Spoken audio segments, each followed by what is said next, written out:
Estamos en la Espada de Damocles, estábamos escuchando una canción en versión bossa y estamos hablando hoy aquí acerca de qué tema. Bueno, acerca de la existencia de Dios, a ver si Dios existe o no existe. Exactamente, estamos hablando acerca de la existencia de Dios, lo estamos planteando desde un punto de vista mucho más profundo que el simplemente, como decimos, hacer sal. A ver, voy a corregir aquí la cámara para aquellos. Eso, para que los que lo ven por YouTube, tenía muchísimo zoom, me iban a ver hasta los poros de la piel, cosa no muy interesante de hecho. Estamos hablando de cómo creamos la realidad. Normalmente nuestra visión cotidiana hace que hagamos sal, que hagamos cosas concretas, nítidas, por ejemplo, nuestros pensamientos, cada vez que aparece uno de ellos y decimos, uy, mira, estoy pensando en pajaritos o en mariposas. O decimos, uy, qué angustia que siento, ¿de dónde salió esto? O también vemos cosas como, ay, qué lindo, nació el bebé. O, por ejemplo, tengo unas ganas de tomar un helado de chocolate. O, ay, qué miedo que tengo. O distintos sentimientos variados, como por ejemplo, ay, estoy embelesado con este paisaje. ¿Qué queremos decir con esto? Que se crea sal constantemente. Y la ciencia hace lo mismo. La ciencia simplemente se basa en hacer un recuento de todas las sales, que es lo que llamamos nomos, o sea, en griego nombre, todo lo nombrable, lo conocido, lo que don Juan de Castaneda llamaba el tonal, la isla del tonal, son todas las cosas concretas. Entonces la ciencia pone nombre a las cosas, esto es esto, aquello es aquello, las cuenta, las compara y saca lo que se llama estadísticas. Se dice que la estadística, decía George Bernard Shaw, es aquella ciencia por la cual si mi vecino tiene dos coches y yo no tengo ninguno, los dos tenemos uno. Es decir, se hace una especie de aplanamiento de las aristas para sacar una media, lo que se llama una media. ¿Para qué sirve esto? Para predecir. La ciencia lo que busca es predecir. No hablo de la ciencia profunda, física cuántica y cosas así, o matemáticas que buscan justamente lo inmanifiesto, el sentido de las cosas, los límites realmente.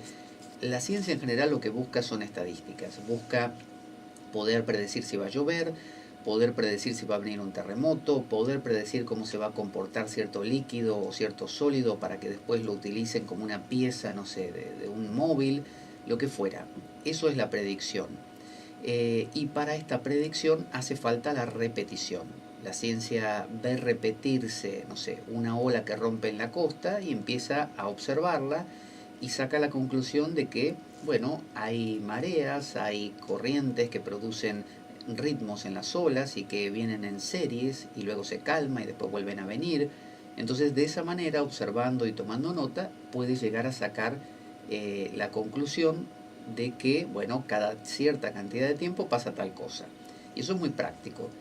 Eso tiene que ver mucho con esa falacia argumentativa de ad hoc ergo propter hoc, que significa debido a que junto que, por lo tanto creado por. Entonces uno empieza a pensar que las cosas tienen realmente causas, ¿no? Que esto causa aquello. Entonces decimos, el gato rompió el jarrón, porque saltó y lo tiró. Es decir, esta sal, el gato, que es una sal para mí, porque yo lo concreto, un gato, rompe esta otra sal, un jarrón. Pero yo me olvido que hay muchas más cosas que se me están perdiendo, que están borrosas. Por ejemplo, ¿por qué el gato saltó contra el jarrón? Quizá tenía miedo de otra cosa que vio. Quizá ese gato había tenido los días anteriores un susto con un perro y está nervioso. Quizá ese jarrón estaba en una zona de la casa donde le daba la luz y por lo tanto al gato le pareció por el reflejo que era otra cosa o que había un ratoncito y quiso agarrarlo. Es decir, hay un montón de cosas que van más allá de la sal misma y que por más que yo saque una especie de estadística y diga, bueno, cada vez que un gato es, no sé, atacado por un perro, posiblemente haga cosas dentro de la casa que tiendan a romper algunos objetos por estar nervioso. Ahora lo estoy simplificando porque yo en realidad estoy dejando fuera todo lo borroso, todas esas variables que yo no conozco o que puedo o que podría medir, por lo tanto son borrosas, que podría medir pero no las tomo en cuenta porque no es práctico. Me es más práctico decir el gato rompió el jarrón y no decir el jarrón estaba a cierta altura accesible, apetecible, el gato estaba nervioso, yo a su vez hice un ruido fuerte desde la otra habitación que pudo haber detonado que el gato... Es decir, todo eso es incómodo. Vale más decir el gato saltó y rompió el jarrón. ¿Por qué? Porque estaba nervioso. Punto. Es decir, empiezo a concatenar, a unir 3 o 4 hipótesis y con eso construyo mi realidad. Es decir, hago una sal determinada, con pequeñas sales que voy haciendo. Y no me quiero preocupar, dice la ciencia, con el universo azufroso, ¿no? Borroso, y tampoco menos con el mercurial. El mercurial se lo dejamos y el borroso para la física cuántica. La física, la mecánica cotidiana, no utiliza este tipo de cosas. Entonces, todos acabamos haciendo sal, ¿no? ¿Se acuerda la esposa de Lot? Que cuando salieron de Sodoma y Gomorra, supuestamente Dios le dijo, no miren hacia atrás. Yo voy a destruir la ciudad de Sodoma y Gomorra, pero no me la miren porque ahí me molesta, ¿viste? Vos salís, te salvás, pero nada de mirar para atrás. ¿Qué hizo la esposa de Lot? Miró para atrás. Y se convirtió en estatua de sal. Convertirse en sal es cuantificar. Cuando yo cuantifico algo y digo 3 kilos de manzana, estoy haciendo sal. Cuando digo este es bueno, estoy haciendo sal. Cuando digo yo soy malo, estoy haciendo sal. Cuando digo Dios existe, estoy haciendo sal. Cuando digo Dios no existe, estoy haciendo sal. Estoy creando universos conocidos, nítidos, nombrables, mensurables, predecibles. Todo esto crea un mundo práctico, muy útil, porque puedo predecir, como le digo, la lluvia. Pero el tema es que tengo que abrirme, si quiero conectarme con esa fuente del placer. Acuérdese el silencio, lo innombrable, la ausencia de sal, la ausencia de yo, la volatilización de esa sal, es lo que me da verdadero placer. Entonces tengo que entrar en un universo borroso, porque de lo contrario me la paso haciendo sal, y cuando tengo mucha sal, tengo muchos cristales, los cristales de sal son duros, lastiman, resecan. Una persona con mucha sal es una persona reseca. Usted seca la carne con sal. Anteriormente, cuando no había neveras, se mantenía, se conservaba las carnes salándolas. La sal extrae la humedad. Por eso en los desiertos muchas veces se conservan las momias, porque tienen mucho contenido salino. Entonces, si hacemos minas de sal y más sal y más sal, vivimos en un mundo lleno de aristas, un mundo agudo, donde mi Dios no es tu Dios. Sin embargo, podemos entrar en algo más borroso, que dijimos que tiene que ver con capacidad de abstracción. Si yo, como el personaje de los Guardianes de la Galaxia, cuando alguien me hace el gesto de cortar la cabeza, de morir o de matar, que es cruzar con el dedo índice, o sea, usted cierra su mano y deja solo el índice extendido, lo pone horizontal en el aire y recorre su cuello de la izquierda a la derecha. Eso significa morir, matar o cortar la cabeza. Bueno, usted necesita abstraerse, dejar de hacer sal. De lo contrario, usted va a decir, es un dedo que se mueve de izquierda a derecha, lo hace a la altura del cuello de una persona. No lo entiendo. Entonces, esa persona no ve más allá porque solo hace sal. Cuando usted se anima a poner eso en duda, a decir, ¿qué más sabrá? Esto no significará otra cosa, no remitirá a otra cosa, no tendrá un sentido más profundo. Usted está volatilizando la sal, disolviendo la sal, eso se la sufre. Eso es lo que le llamaban los antiguos, a la sal se le llama el alma, hacer alma, concretar. Pero a lo borroso se le llama el logos, ¿no? El logos, el mundo imaginal, el logos, el neuma, el nous, decían los griegos también. Es aquella capacidad que tiene nuestra mente de salirse de lo esto es esto y aquello es aquello, y entrar en esto no significará tal otra cosa, y no pensar en mi caballo y tu caballo, sino en pensar en el caballo, ¿no? O los caballos, como una entidad para poder entender por qué tu caballo le pasa eso y al mío le pasa tal otra cosa. Entender primero qué es un caballo. Hay gente que no puede hacer eso. Solo dice mi equipo y tu equipo, ¿no? Mi casa, tu casa, mi mujer y la tuya. Es decir, son todas las cosas para ellos muy diferentes. Sin embargo, la capacidad de abstracción, ¿no? De meditación, en el sentido de reflexionar las cosas, es lo que nos eleva, nos saca de eso. Una persona que resuelve un problema a los puñetazos solamente hace sal, dice para sus adentros. Ese tipo yo no lo aguanto, lo quiero matar, porque él es el que me jode la vida. Es él, todo el problema está en él. Donde lo elimine voy a ser feliz. Eso es sal. Él lo elimina y más tarde tiene otro enemigo. ¿Por qué? Porque no comprendió la esencia de lo que le está pasando. Quizá él en realidad tiene una violencia o beligerancia natural porque le pasaron cosas, entiende lo que es el fenómeno de la proyección de la sombra. Ahí se está abstrayendo. Abstraerse significa salirse de. Entonces la capacidad de abstraerse es la capacidad de crear lo que llamarían al Cristo. El Cristo, el ungido, el sagrado, ¿no? El nous, el logos, es aquella parte de su mente que permite que el universo se vuelva borroso. Es la capacidad de dejar de hacer sal. Cuando usted medita, cuando usted entra en una repetición de algún ritual, usted está cristificándose, usted está entrando en estado de logos, en estado de mente menos definida, ¿no? Eso es volatilizar la sal, ¿no? Es entrar en el término metafísico, ¿no? Más allá de lo físico, más allá de que esto es un micrófono y esto es un monitor.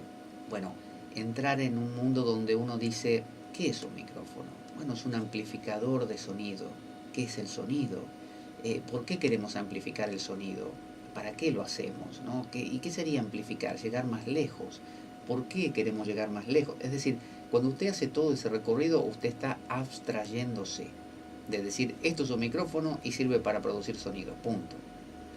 Entonces, cuando usted se abstrae y piensa, luego vuelve muchas veces a crear sal, es decir, porque usted ya comprendió, analizó un tema desde lo profundo y luego vuelve a lo concreto. Es como cuando usted va al psicólogo para que se pueda hacer una mirada desde lejos de su pareja y así poder solucionar un problema, porque el árbol no deja ver el bosque. Usted está muy cerca, mucha sal, usted no ve. Necesita o usted mismo o que le ayuden a abstraerse, a mirarlo desde lejos. Entonces ahí viene la explicación del psicólogo, la explicación del sacerdote, la explicación del tarotista. Es un logos, ¿no? Un mirar, una palabra más amplia. Eso acerca a Dios, acerca al silencio. Quien vive en un mundo de logos, de dudar, de volver borroso las cosas de vez en cuando, es alguien que se acerca mucho más en su vida a ese Dios, por lo tanto tiene más placer que aquel, o sea, más bien, más bondad, en el sentido de lo bueno, lo agradable, ¿no? Lo placentero, que aquel que solo hace sal, que vive en el alma, nada más. Ahora, si damos un paso más y apagamos ese pensar, aún el pensar abstracto, entramos en el terreno de lo desconocido, lo que llamamos la anomia, el no nombrar, lo contrario al alma. El alma dice, esto es esto, aquello es aquello, ¿no? Me gusta esto, no me gusta lo otro. Es pasional, así. Y lo inmanifiesto, el mercurio dice todo lo contrario, no dice nada. Entonces a eso le llamamos el uno, el bien, la luz, ¿se acuerda? Dios, la luz, Dios mismo en español, Teos o Theos, le llamamos Brahman en la India, que significa el infinito, el todo, el silencio o el amado. Entonces, si usted vive en el mundo del subspecia temporis, el mundo del tiempo, y usted va a decir, existen los pensamientos, un bebé que nace, un deseo que surge, el miedo, uy, mira esta emoción que tengo ahora, las intento cuantificar, ayer me sentí más triste que hoy menos, esta semana estoy así, la otra estaré allá, voy prediciendo como en la ciencia, y quizá no salga de ahí. Pero si me permito entrar en subspecia eternitatis, en volver borrosos esos pensamientos, no quiere decir que me vaya a los cielos y no baje nunca más. Quiere decir que ahora puedo, luego de este proceso de primero abstraerme y volver borroso y luego apagarme, puedo regresar y hacer sal otra vez. Pero esta sal va a tener el perfume y la renovación de haberse disuelto primero. Entonces cuando usted disuelve algo y lo vuelve, vio que el axioma básico de la alquimia es solve et coagula. Cuando usted disuelve algo y lo vuelve a concretar, esa segunda vez normalmente es mejor, porque usted corrige errores, se da cuenta de cosas. Entonces, la capacidad de abstracción nos permite acercarnos a Dios, al Dios que no está ni aquí ni allá, al Dios que es, y siempre fue y nunca deja de ser en nada y en nadie, solo que no es evidente para muchos porque viven en el mundo de la sal, el mundo donde Dios existe o Dios no existe, donde existen las palabras nada más y nos peleamos. Entonces, por ejemplo, los yogis en la India, y con esto ejemplifico a todos los que hacen prácticas, bueno, vive a Dios como aquello que se produce cuando uno hace un trabajo con los chakras, con las energías vitales, con la respiración, con la visualización, con los mantras. Entonces uno hace un sadhana, una práctica, y apacigua su mente, por lo tanto Dios se hace evidente. Ese es el Dios de los yogis, el de yo me esfuerzo por apagar la mente y eso aparece. Luego está el Dios de los bhaktas, que son los devotos, que prefieren, como decíamos con el tema de la cocaína, prefieren llamar a Dios el amado o la amada y verlo en todas partes y decir, el amado está en el rostro de ese niño, el amado me mira a través de ese mendigo, el amado, ¿no? Entonces, es una forma de reencordar, o sea, recordar ese estado de Mercurio, traerlo a lo cotidiano. El Bhakta lo vive en donde quiera que esté y lo que esté haciendo. Luego está el Karma Yogi, o el Karmi, que es aquel que piensa que en la acción está la cosa. Entonces ayuda a los pobres, hace distintas cosas donde se sale de sí. Cuando yo ayudo a los pobres, y no es por postura, cuando no es, me refiero al caso en que no sea postura simplemente para la cámara, cuando yo ayudo a los pobres de verdad, a los necesitados, lo que estoy haciendo es dejar de ser tanta sal, esto es mío y esto es tuyo, y empezar a ser un poco más azufre, más borroso y quizá un poco más mercurio, ¿no? Acercarme a eso de que todos somos uno. Recuerde que uno de los nombres de Dios es el uno, así lo llamaba Platón. Luego están los ñanis, que son los del yoga del conocimiento, que son los que directamente su camino es apagarse, su camino es aquietar la mente hasta el punto donde directamente descansa el pensamiento y se haga evidente entonces ese incognoscible, ese incomprensible, ese Dios. Esos son los ñanis. Y aquí en el cristianismo se llaman los contemplativos, como San Juan de la Cruz, Meister Eckhart, en los sufis dentro de los, o sufíes dentro de del Islam, los místicos cabalistas dentro del judaísmo y los vedánticos dentro del hinduismo. Luego están los ateos. El ateo es alguien que se conecta con el mismo Dios a través de las cosas, porque el ateo es una persona, las cosas cotidianas donde le llevan al silencio. Entonces quizás leyendo un libro, riéndose con amigos, bebiendo unas copas, haciendo un deporte, son maneras donde apaga su yo por un rato y de nuevo está en contacto con ese Dios. Con esto vemos que no hay nadie que esté ajeno a este Dios, no hay nadie que no lo busque, no hay nadie que no lo ame, no hay nadie que no lo sepa, todos lo sabemos.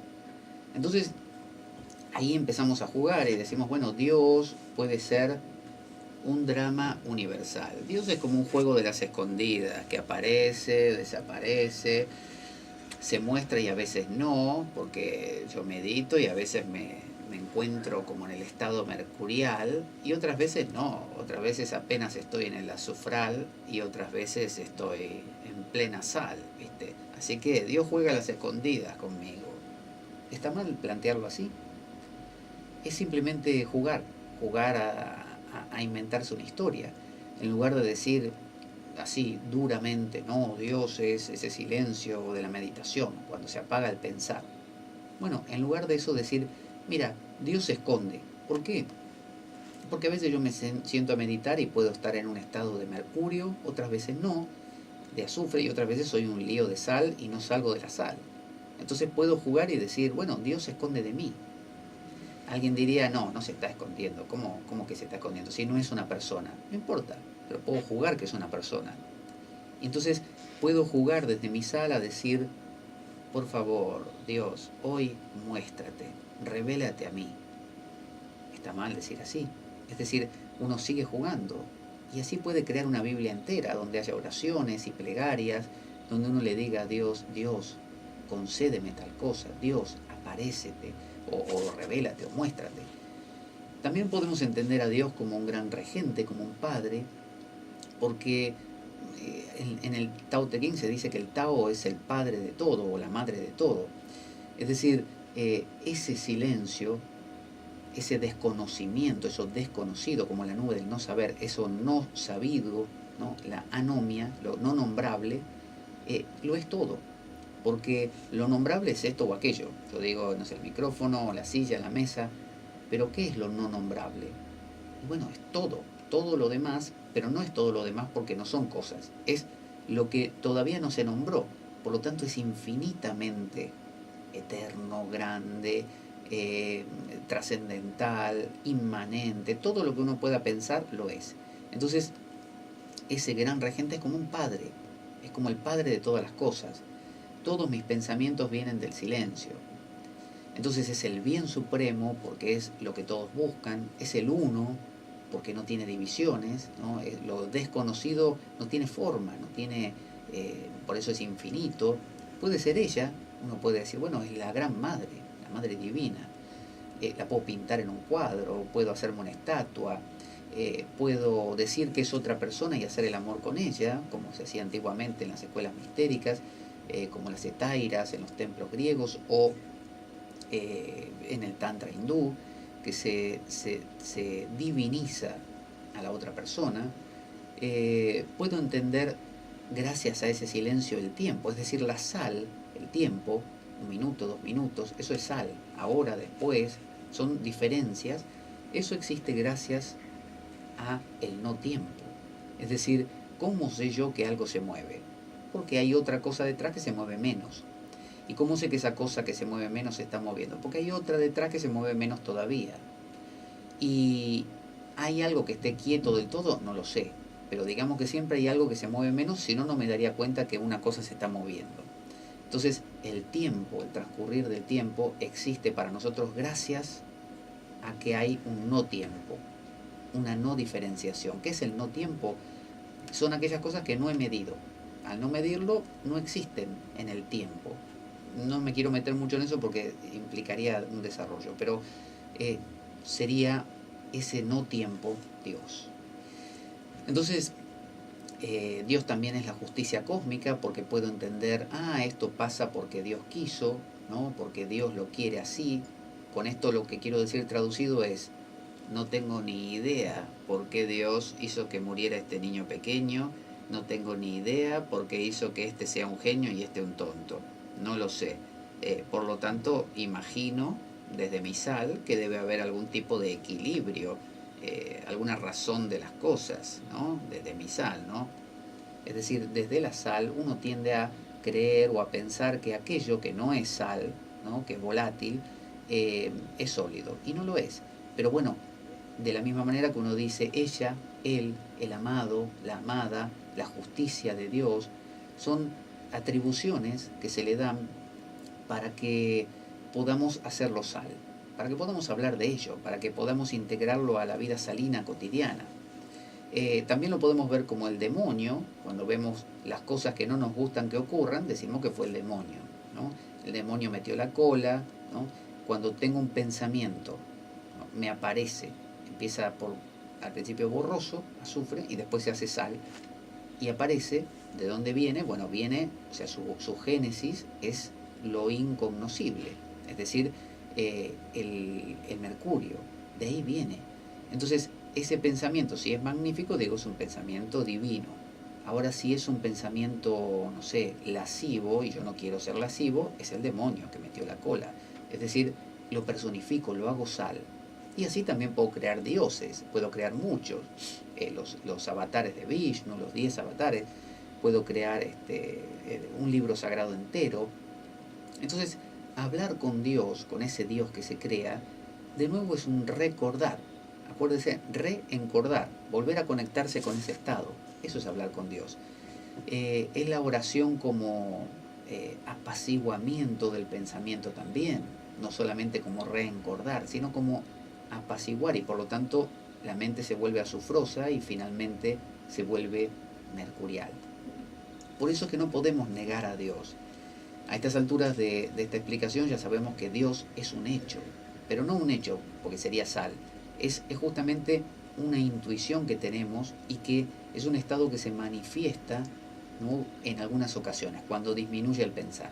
Eso es mercurio. Entonces, si queremos podemos llamarle al Dios mercurial incognoscible el Padre, como decía Jesús en el cristianismo, el Uno, como decía Platón, o el mercurio, como dice la alquimia. También podemos llamar a lo borroso el Hijo, ¿no?, el nous, el azufre, esa capacidad que tiene nuestra mente de abstraer, ¿no?, de salirse de la sal, de ir más allá, de mirar tras bambalinas, de empezar a disolver diferencias y decir, bueno, esto no es ni tan ni muy. Y luego podríamos llamar Espíritu Santo al alma, a lo que se concreta, a lo que se hace carne, ¿no?, a lo que baja aquí. Bueno, eso es la sal de la alquimia, el alma. Diría Platón, el anima mundi, el alma del mundo, ¿no?, las cosas cotidianas. Entonces vemos que hay muchas vías hacia ese Dios, hacia ese estado. Las drogas son una forma, porque apaciguan el pensar. Ya dijimos, por acelerarlo tanto que se agolpe, como pasaría con un estimulante, o que se disminuya tanto como un narcótico o un opiáceo que se estanque, o que se potencie de todas formas como los alucinógenos y se pierda el sentido por eso de identidad, porque justamente se disgrega en infinidad de imágenes. El orgasmo, el peligro, como un momento donde no se piensa, por eso está el placer del dolor, que me peguen es una manera, ¿no?, que me den con un látigo, que me asfixien en el marco del BDSM, por ejemplo, el bondage que le llaman, el sadomasoquismo. Bueno, en ese marco yo voy disfrutando del dolor porque son cosas que no me las espero, son repentinas, son fuertes, son intensas, y cuando me acostumbro quiero más, obviamente, cosa que dijimos no pasa con el orgasmo. El agotamiento es otra forma, es un momento donde uno no piensa. ¿Cuánta gente le agrada estar agotado? ¿Por qué? Porque cuando uno está agotado, uno no está más ahí, y es el placer de no estar. El enamoramiento, la meditación, el miedo. ¿Por qué usted ve una película de terror? Porque sabe que cuando al personaje lo están persiguiendo y usted le da ese miedo a que lo maten o miedo a que lo agarren, usted no está. Entonces, si todos estos procesos, las drogas, el orgasmo, el peligro, el agotamiento, el enamoramiento, la meditación, el miedo, se viven con nous, con abstracción, con capacidad de analizar lo que está pasando, pero de una manera muy relajada y no hacer tanta sal, entonces usted se acerca a Dios. Si no le agrega el nous, usted hace alma. Es decir, usted usa drogas, vale, tiene un viaje con las drogas, tiene el placer de no estar y después vuelve otra vez a la sal. Con el peligro lo mismo, usted se tira de un avión con un paracaídas y por ese rato usted no está, ahí está en contacto total con el mercurio, con Dios, pero luego usted baja a la tierra, cuenta la historia, se siente feliz, usted hizo sal. Le faltó algo intermedio, le faltó el nous, le faltó la capacidad de reinterpretar esta historia, lo que le está pasando, y buscar conscientemente a ese, y tener ese juego de me fundo en Dios y no me fundo, y me entrego pero no me entrego, y voy y vuelvo, Pero no es lo mismo ir y volver desde la sal que ir y volver desde el nous, ¿no? Dice la Biblia, solo el Hijo conoce, no, que nadie puede llegar al Padre si no es a través del Hijo. Es decir, nadie puede llegar al Mercurio realmente si no es a través del nous. Entonces ahí tenemos esa trinidad. El Mercurio, el Padre, sería como la no mente, ¿no? La mente detenida, que ocurre en todos esos momentos y muchos otros que citamos recién. Luego tenemos el intelecto, que no es ser muy culto, ser un intelectual. Intelecto significa inteleyer, leer entre líneas. Entonces cuando usted lee entre líneas de lo que está pasando, usted está inteligiendo, por lo tanto usted es capaz de tener ideas. Una idea es, por ejemplo, decir, ¿sabe lo que se me ocurrió? Es un plan, es una idea que tengo, ¿viste? Un proyecto. Se me ocurrió que podríamos, ahí lo que está usted haciendo es crear un algo que no es concreto, porque es solo una idea, que se va a concretar más adelante. Entonces ese logos, esa idea, ese buddhi, como dirían los hindúes, es el intelecto. Hay gente que no tiene ideas, que solamente habla de cosas concretas. Hago esto, hago aquello. Dejo de hacer esto, empiezo a hacer aquello. No hay un pensar, por qué hacemos lo que hacemos, por qué me pasó la última vez, qué quiero en la vida. Eso es ya más intelectual. Y luego está la mente común, la mente que ama, que odia, que quiere, que desprecia. Eso es manas, la mente. Son las obras, son las cosas concretas. Los tibetanos le llaman el bardo de la clara luz al Mercurio, ¿no? a Dios, que dicen que es como un fogonazo donde uno no tiene conciencia de acá estoy haciendo esto. No hay nada ahí. Es un momento de vacío total, como de nirvana. Luego está el bardo de la dharmata, que es el bardo de las reflexiones de los arquetipos, ¿no? Eso es más azufroso, que es, podríamos decir como Jung cuando habla del inconsciente colectivo o los arquetipos platónicos, es decir, yo puedo entender lo que es esta madre o aquella madre, puedo entender lo que es este guerrero o aquel guerrero y ver las diferencias. Pero, ¿qué es un guerrero? Bueno, cuando pienso en un guerrero tengo que pensar en el arquetipo de guerrero, es decir, una imagen que resuma todo lo que es un guerrero. Valiente, poderoso, luchador, hábil, noble, qué sé yo, una serie de cosas así, ¿no? Audaz. Bueno, todo eso es lo que conforma el arquetipo de guerrero. Cuando yo, que soy un guerrero determinado, por ejemplo, vivo como yo nada más, como Sal, lo que sería el bardo del devenir en el budismo tibetano, siempre soy yo haciendo mis cosas y muy mediocre, porque son mis cosas las de Pablo. Pero imagínense que yo tengo un enchufe que está conectado a mí y yo lo enchufo a un arquetipo más grande, al arquetipo de guerrero. Entonces la siguiente vez que voy a la batalla, ya no soy Pablo el guerrero que tiene miedo a esto o al otro. Ahora me conecté con el arquetipo de guerrero, que es, supóngase, no sé, en el cristianismo San Jorge, póngale. Bueno, a partir de ese momento, que es como cuando uno dice, soy un templario, soy un, ¿no? Es decir, se une a algo más grande, soy de este equipo de fútbol. Usted se trasciende. ¿Por qué va a la cancha de fútbol y le encanta victoriar a su equipo y hacer la ola? Porque usted sale de ser Juan Pérez y pasa a ser la totalidad. Eso es, o sea, el equipo, el espíritu del equipo, el egregor. Bueno, eso es el bardo de la dharmata. Es el mundo de las reflexiones, el mundo del azufre. Y luego está el mundo de las acciones concretas, el mundo del devenir. Entonces, la oración, dijimos, la oración de rezar, la confesión de los pecados también, es una forma de terapia. Cuando usted confiesa sus pecados, lo que está haciendo es dudando, ¿no?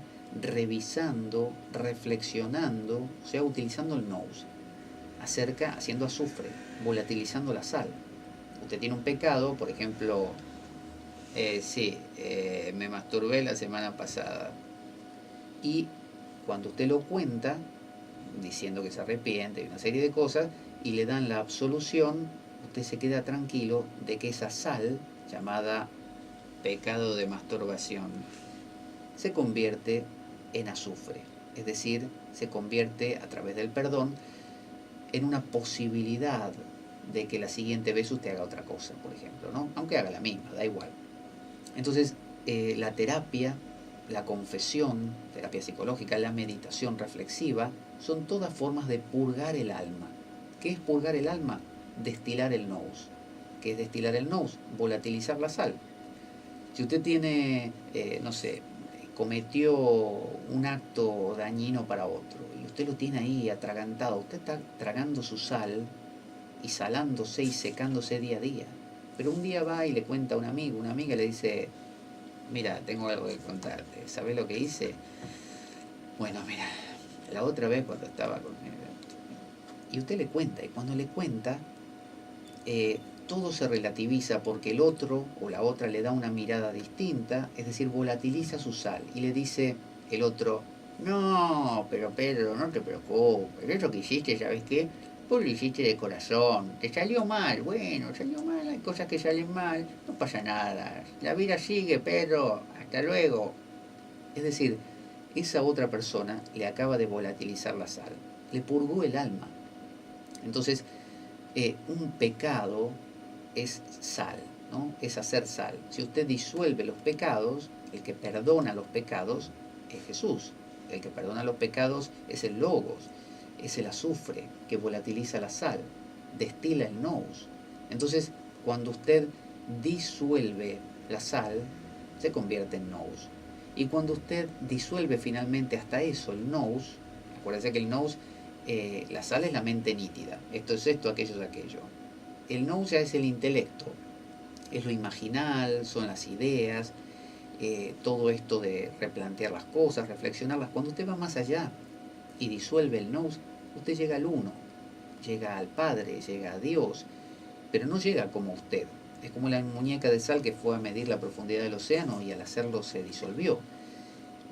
Ese uno, ese mercurio, es la totalidad, es el vacío, es lo inmanifiesto. Entiende usted que ese vacío es el que genera después sus reflexiones y es el que esas reflexiones generan después su sal, ¿no? Luego que usted llegó a ese uno, usted no se queda ahí.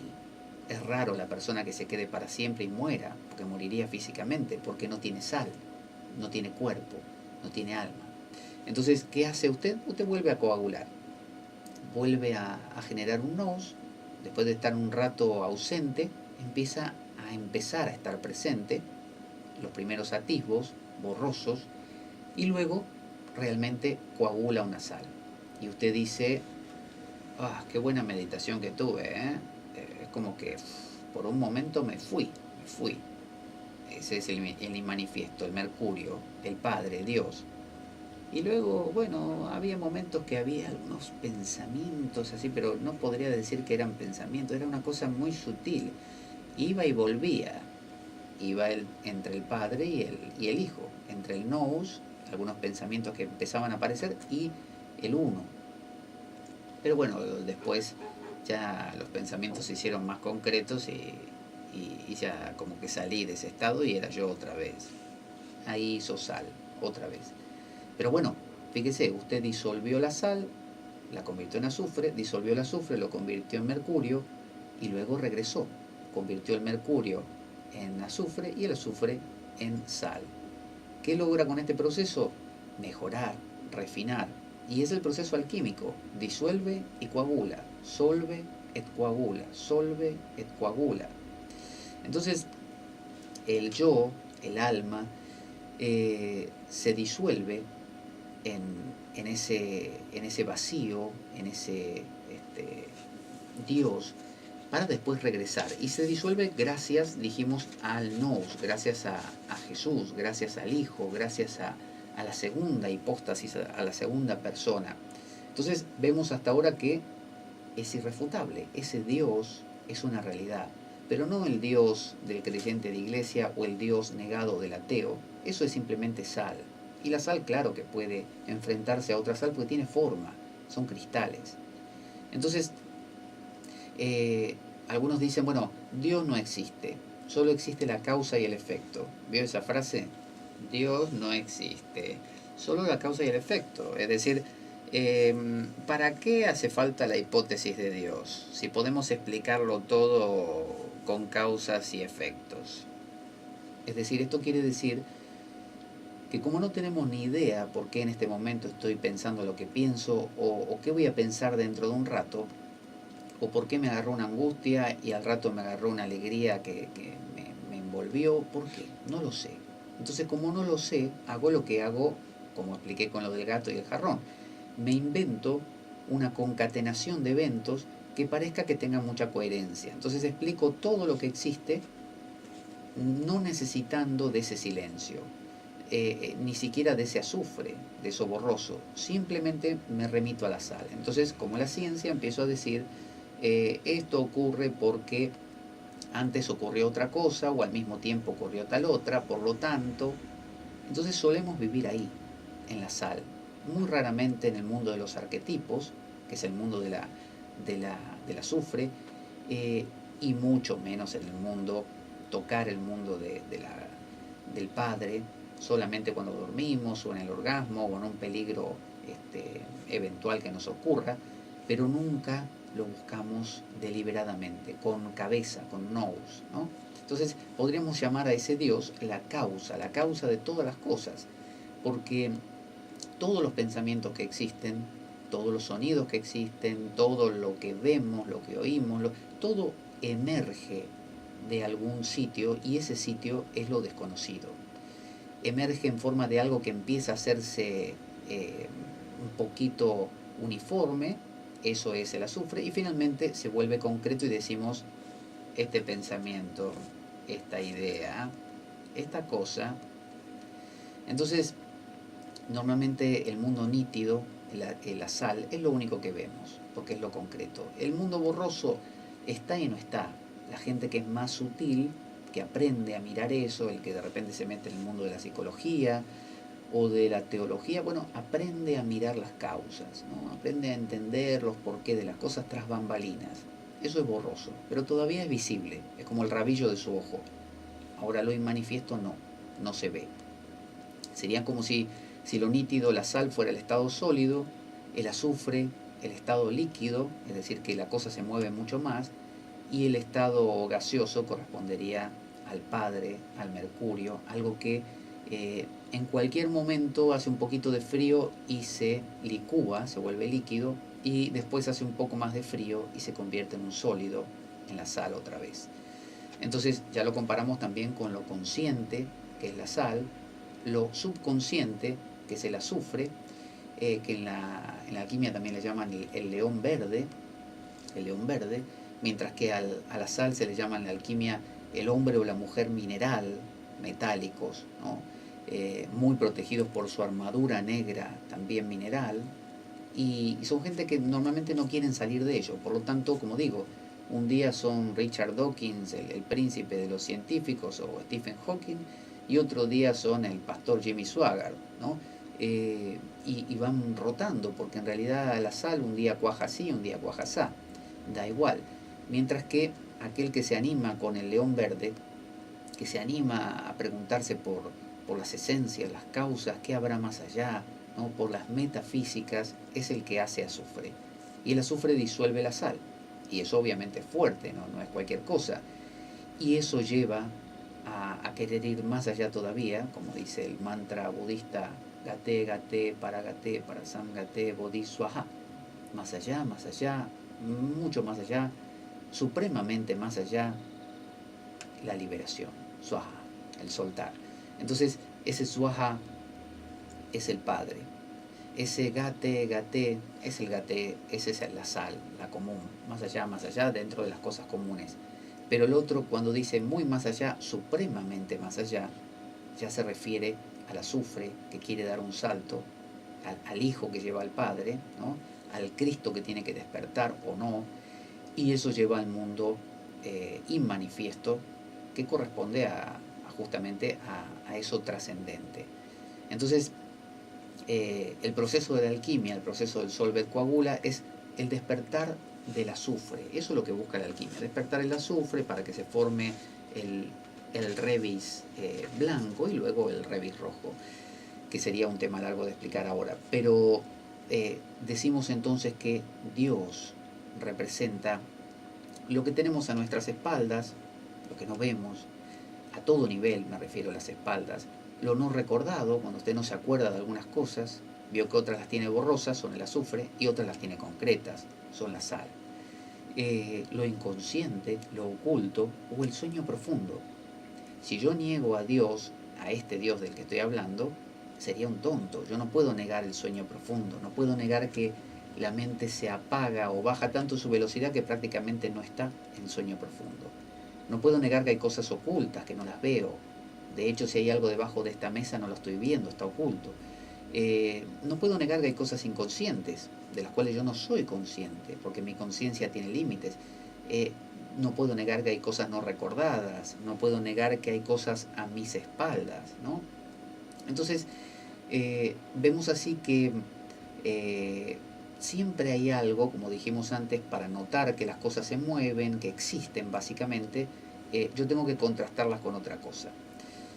¿Cómo sé que estoy mirando, no sé, un árbol? Bueno, porque detrás del árbol hay otra cosa, entonces yo veo la figura del árbol recortada y digo es un árbol.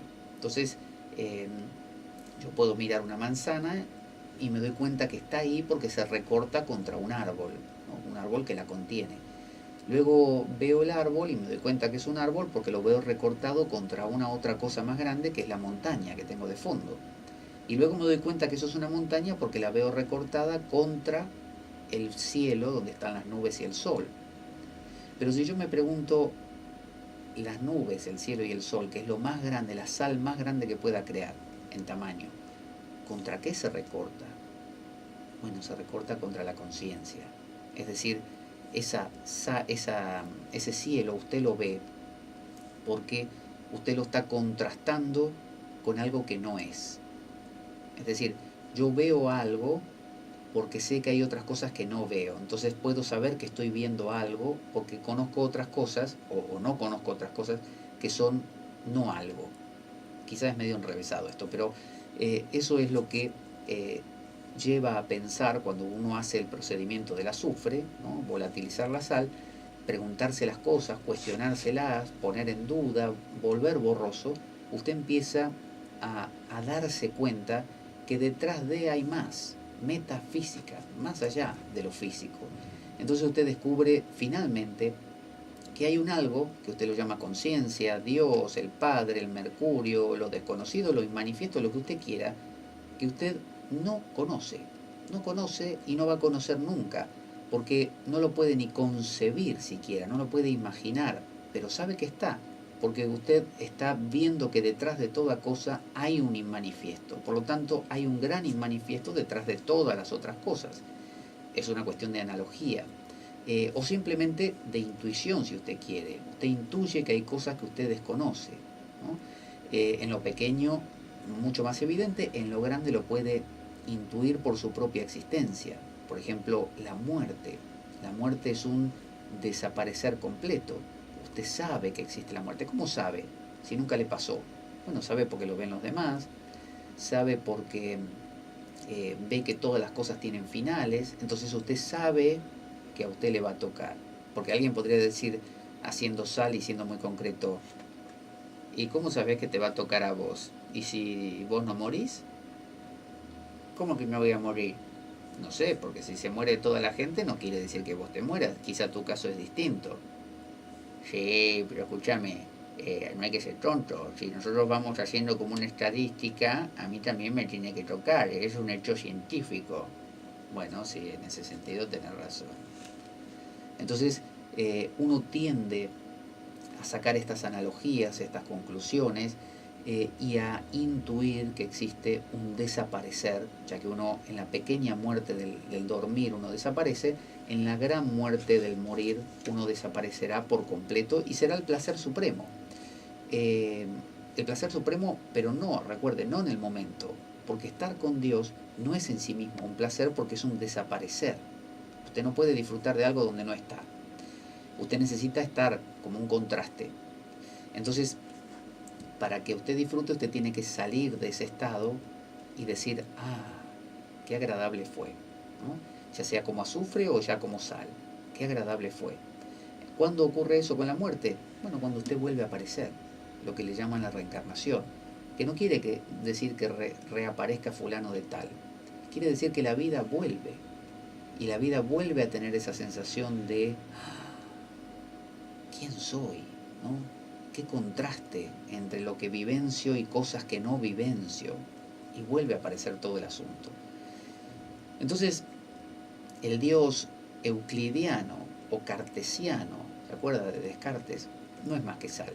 Entonces, postular un Dios que tiene nombre, apellido, barba blanca o bata y está en el cielo y no sé qué, es postular un Dios que va a ser rechazado por los que creen en algo diferente, ya sea otra religión o son ateos y dicen eso de creer en un Señor en el cielo es tonto, es de niño, qué gente estúpida creyendo esas cosas.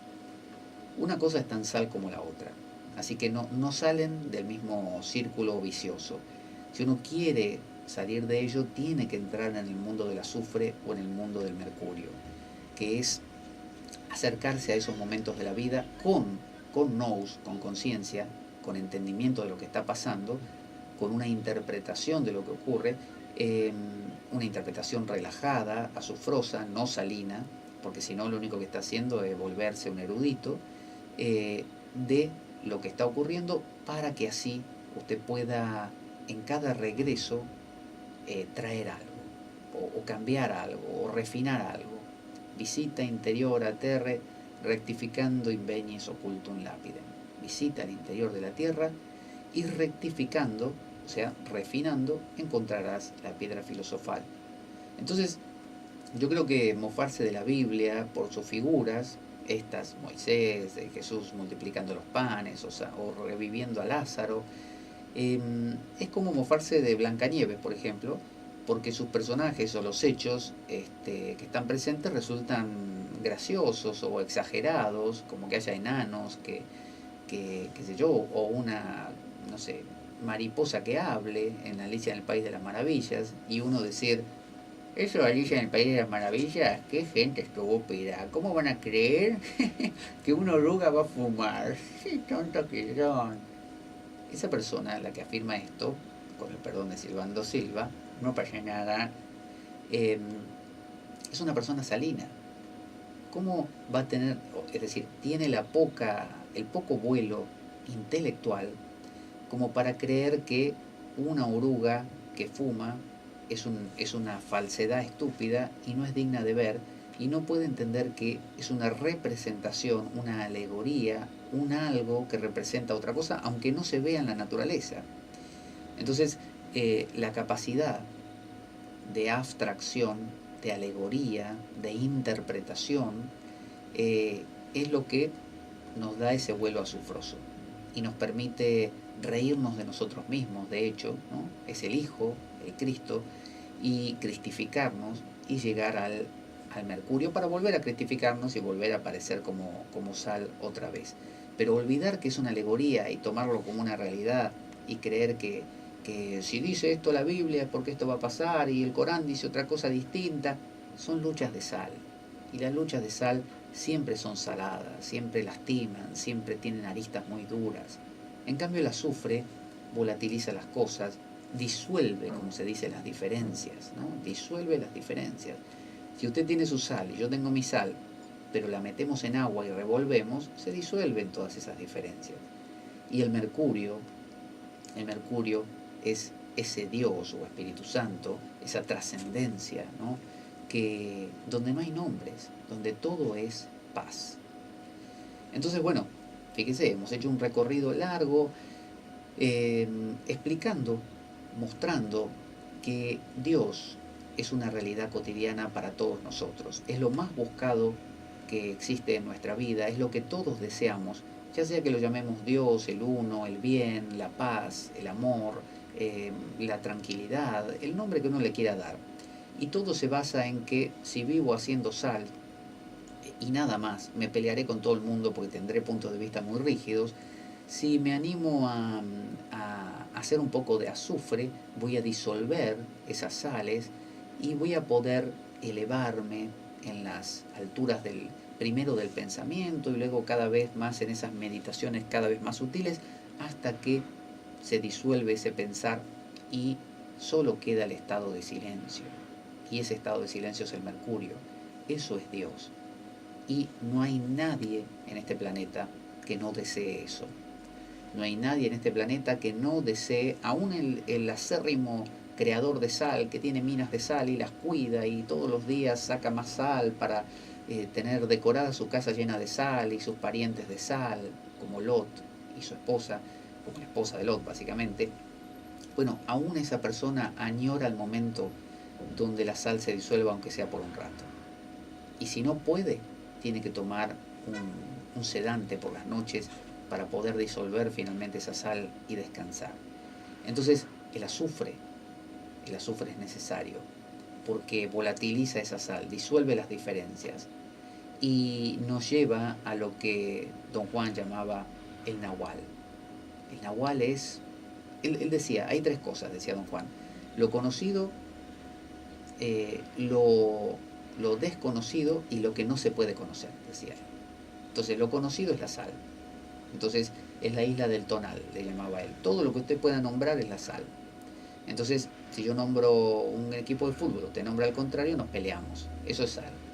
Luego viene lo desconocido, es decir, lo que no nos habíamos puesto a pensar, como por ejemplo que los dos equipos de fútbol en realidad son nombres que les ponemos, depositamos emociones en ellos, pero en realidad yo no nací con el equipo de fútbol, me hice después al equipo, por lo tanto no es tanto parte mía, y lo empiezo a pensar, eso se la sufre. Y ahí ya nos hacemos amigos, nos damos cuenta de que los dos somos iguales, dos hinchas de fútbol, la única diferencia es el color de una camiseta. Eso se la sufre, eso es el Cristo, el que viene justamente a redimir los pecados, el que viene a disolver las sales. Y finalmente, pero tenga en cuenta otra cosa, viene a poner padre contra hijo y padre y hermano contra hermano, ¿se acuerda todo eso?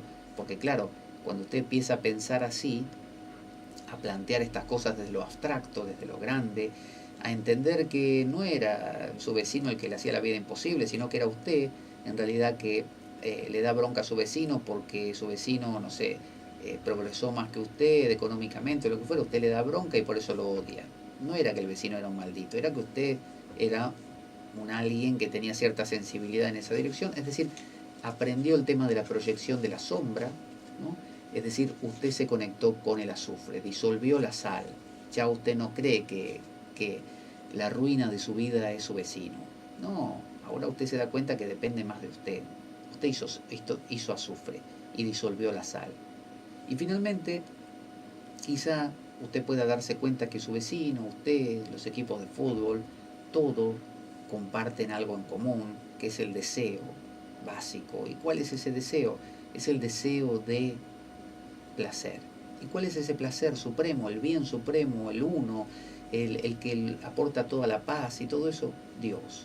Pero no el Dios con barba y bata blanca, es el silencio, la ausencia, es el momento donde su equipo mete el gol y usted desaparece. Ni siquiera usted es el equipo como cuando usted hace la ola, el club de fútbol, cuando usted hace la ola que se siente parte de... No, en el gol es como un orgasmo, en el gol por unos segundos no hay nada, ni equipo de fútbol ni nada, hay una especie de desaparecer, hay Dios. Solo que el que lo canta en una cancha obviamente no va a tener azufre, por lo tanto no va a poder procesar esto. Y de ahí vuelve a la sal de cabeza, es decir, vuelve a mi equipo metió un gol y ganamos, somos los mejores, sal. Pero no hubo un Cristo de por medio, falta el Hijo. Vamos a escuchar una canción y ya cuando regresemos nos vamos a ir despidiendo. Y vamos a poner, a ver qué le digo, vento. No, viento, porque vento es otra cosa. Ahí estamos. Cuando regresemos ya nos vamos despidiendo de este programa que se titula La Espada de Damocles. Pero bueno, hoy hablamos de Dios existe y te lo demuestro.